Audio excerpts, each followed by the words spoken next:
Notre Dame got some big news today, finally finding their offensive coordinator. And then you have the announcement from their five-star quarterback, their prize coveted recruit, announcing several days ago when Tommy Rees took the job at Alabama that he was locked in and that he wouldn't be going anywhere. And I know we're a little late on it, but I want to kind of talk about it because that's actually some pretty big news for the University of Notre Dame. Notre Dame fans should be happy. Yeah, and let's discuss it. Jump down in the comments below. Let me know what y'all's thoughts are. If you're a Notre Dame fan, tell me, where do you guys think your class is going to end up in the class of 2024? 2023, you guys had a hot start, but you guys lost Keon Keeley. You guys lost Peyton Bowen. And then you almost had Jackson Arnold if Jaden Rashada would have committed to the University of Oklahoma. So you were right there. And do you guys think you're going to be able to hold on to those recruits again? Because the University of Notre Dame, they've been hot on the recruiting trail. They at least get started quickly. So today, the University of Notre Dame, they found their offensive coordinator in Gerad Parker. He's going to continue being the tight ends coach for the University of Notre Dame, but he's also going to run the offense. It sounds like Gino, and I'm going to get this last name wrong, Guduogi will coach the quarterbacks. Dalen McCullough will coach the running backs.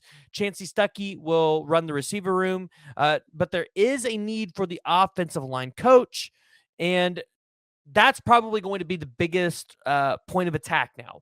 Because if you're Notre Dame, right, you've lost some of the big games, whether it's in the college football playoffs, the BCS national championship.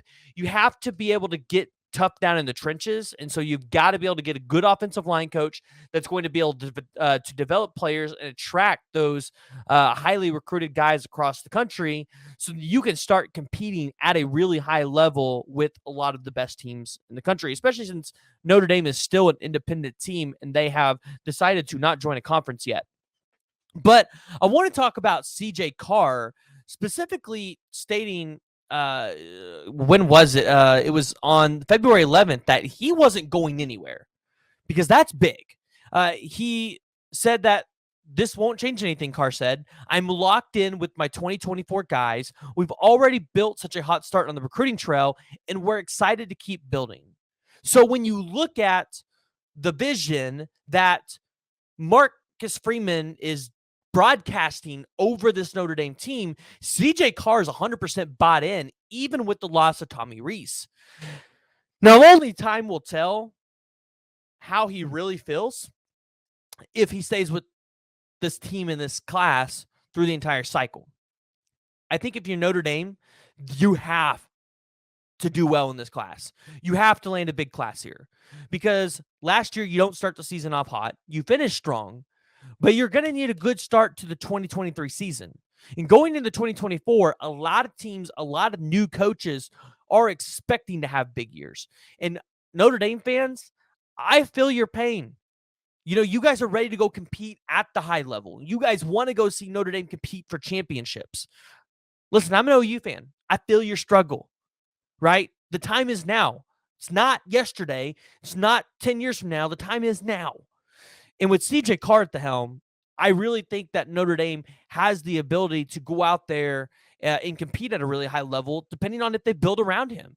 When you look at what he did in 2021 as a high schooler, 243 pass attempts, 156 completions, 2,696 yards, 28 passing touchdowns, 4 interceptions. So that would have been when he was a sophomore. Now, I don't have his junior stats. I actually couldn't find his junior stats anywhere.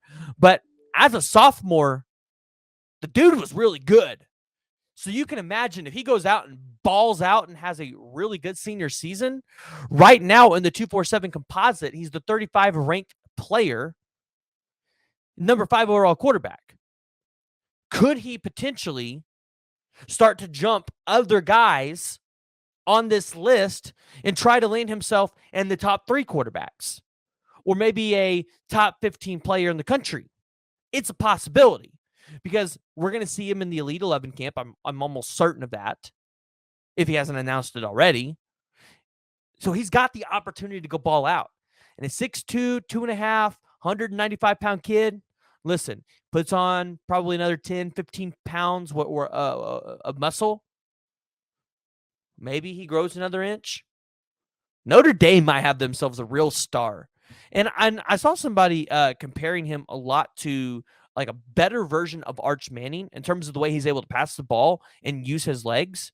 Now, I haven't watched a lot of film, so I'm not 100% sure how true that is, but I have heard about how athletic he is, how he's got speed, how they expect him to get faster, and how he's a good athlete in the pocket, right? He's able to escape, rush, and run.